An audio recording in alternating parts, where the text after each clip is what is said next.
நகர்ல ஒரு பெரிய ஸ்டோர் அவங்க பேர்ல இருந்துச்சு. ஆடி கார் எல்லாம் வச்சிருந்தாங்க.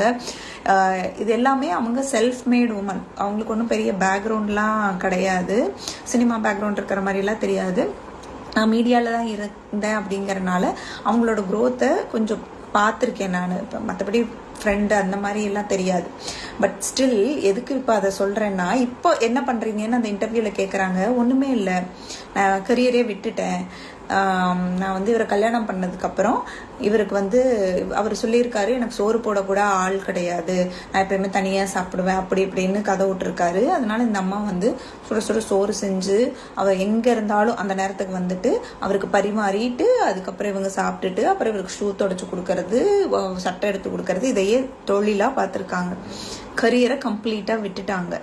இப்போ இந்த மாதிரி ஒரு இஷ்யூவும் ஆயிடுச்சு. நான் என்ன கேட்குறேன், அம்பானி பொண்டாட்டியாவே இருந்தாலும் அவங்க ஏதோ ஒரு விஷயத்த பண்ணிக்கிட்டு இருக்காங்க. ஆனா நம்ம இந்த அறக்குறையா இருக்கோம்ல, இந்த பிள்ளைங்க தான் இந்த மாதிரி எல்லாம் பண்ணிடும். அவங்க ஒரு டிவர்ஸி இன்னொரு ரிலேஷன்ஷிப்குள்ள போகும்போது அவங்களோட 200% கொடுக்கணும்னு நினைச்சு பண்ணியிருக்காங்க. எல்லாமே ஓகே.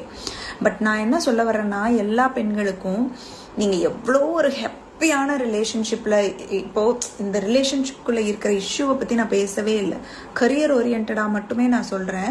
நீங்க எவ்வளோ ஒரு ஹாப்பியான ரிலேஷன்ஷிப்ல இருக்கீங்கனாலும் சரி, இல்லை ரொம்ப சாகியான ரிலேஷன்ஷிப்ல இருக்கீங்க, ஃபெயிலியர் ஆயிடுச்சு, வேற ஏதோ பிரச்சனையில இருக்கீங்க, ஒரு டிப்ரெஷன்ல இருக்கீங்க, என்னவா இருந்தாலும் கரியரை விடாதீங்க, வேலையை விடாதீங்க. கவலையா இருக்கீங்களா, நிறைய வேலை பாருங்க. சந்தோஷமா இருக்கீங்களா, நிறைய வேலை பாருங்க. ஏன்னா நமக்கு ஃபைனலி என்ன தெரியுமா, ஏதோ ஒண்ணுன்னா ரொம்ப சோகமா இருக்குன்னா ஒரு கடையில போய் உட்காந்து நல்லா சாப்பிடணும்னா பில்லு கட்ட காசு வேணும், பெட்ரோல் போட காசு வேணும், எங்கேயோ போய் ஒரு 2 நாள் தங்கி இருந்துட்டு வரேன் அப்படின்னா அதுக்கு காசு வேணும், எதுக்கா இருந்தாலும் காசு வேணும்.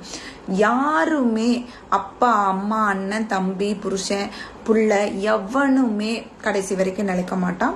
எதுவுமே நிலைக்காது. காசு ஒண்ணுதான் பொம்பளை பிள்ளைகளுக்கு நிலைக்கும். அதனால கரியரை மட்டும் விடாதீங்க, வேலையை மட்டும் விடாதீங்க. என்னவா இருந்தாலும் உங்களுக்கான ஹோல்டை வச்சுக்கிட்டு